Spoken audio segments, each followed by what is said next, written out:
আসসালামু আলাইকুম। আশা করি সবাই ভালো আছেন। আলহামদুলিল্লাহ আমিও ভালো আছি। মাছ ভাজা নেব, মাছ ভাজা হয়ে গেছে।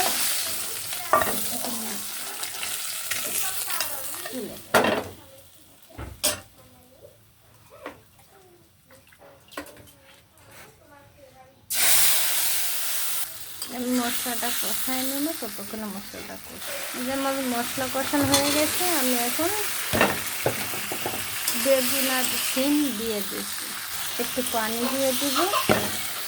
তরকারিটা ততক্ষণে কষুক।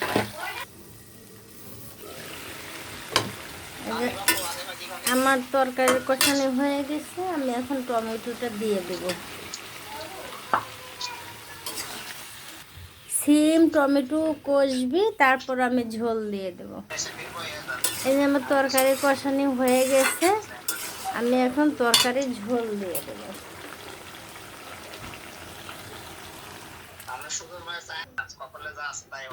আমি এখন মাছটা দিয়ে দেব। আমার মাছ আর তরকারি দুটোই হয়ে যাবে, তবে ধনে পাতা দিয়ে আমি নামিয়ে ফেলবো।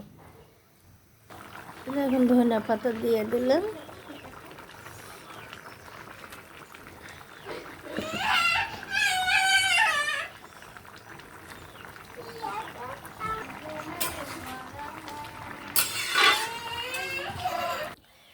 আমার তরকারি আমি এরকমই রাখলাম। সবাই ভালো থাকবেন, সুস্থ থাকবেন। সবাই বেশি বেশি শেয়ার করবেন এই ভিডিওটি।